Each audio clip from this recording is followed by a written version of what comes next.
ప్రకాశం జిల్లా పెదదోర్నాల మండలంలోని స్థానిక ఉన్నత పాఠశాలలో శనివారం వన్యప్రాణి వారోత్సవాలపై అవగాహన కార్యక్రమం జరిగింది. అటవీ శాఖ అధికారులు విద్యార్థులను వన్యప్రాణుల ప్రాముఖ్యత గురించి అవగాహన పెంచారు. అలాగే వన్యప్రాణుల స్వేచ్ఛాయుత వాతావరణంలో సంచరిస్తున్నట్లుగా అవి వేటాడితే నాన్ బెయిలబుల్ కేసులు నమోదయ్యే అవకాశం ఉందని చింతల ఇన్ఛార్జ్ డిఆర్ఓ చెన్నయ్య తెలిపారు.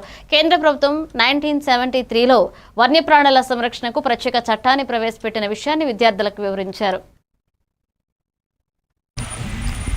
ఈరోజు ఇక్కడ మన సమావేశం కారణం వన్యప్రాణుల వారోత్సవాలు.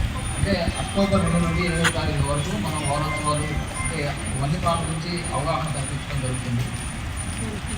ఇక్కడ ఈ సంవత్సరం యొక్క నినాదం ఏంటంటే వన్యప్రాణుల సంరక్షణకు పెట్టుబడి ప్రజలు మరియు భూగోళం కోసం. అదేవిధంగా ఇంకొక నినాదం ఏంటంటే వన్య సంపద మన జీవనాడి, కాపాడుకుందాం కలిసి జీవిద్దాం.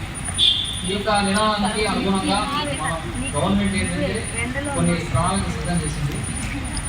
ఈ వన్యప్రాణులను కాపాడటంలో ప్రభుత్వం కానీ లేకపోతే అటవీ శాఖ మాత్రమే కాదండి, మన ప్రతి ఒక్కరు కూడా మనము ఈ సంరక్షణలో వన్యప్రాణ సంరక్షణలో మనము పాల్పంచుకోవాలి. అంటే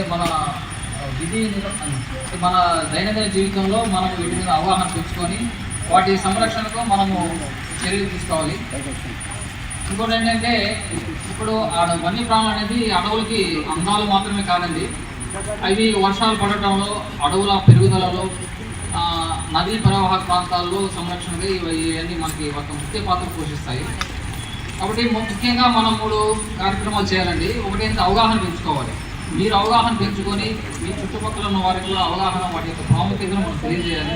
రెండోటి ఏంటంటే పొదుపు చర్యలు, అంటే ప్లాస్టిక్ తగ్గించడం, నీటిని వృధా చేయకపోవడం, ఇలాంటివి చిన్న చిన్న చర్యల ద్వారా మనం పర్యావరణాన్ని కాపాడుకున్న అవుతాము. మూడోది ఏంటంటే మనం బాపట్ల జిల్లాలో చిన్న కట్టడంపై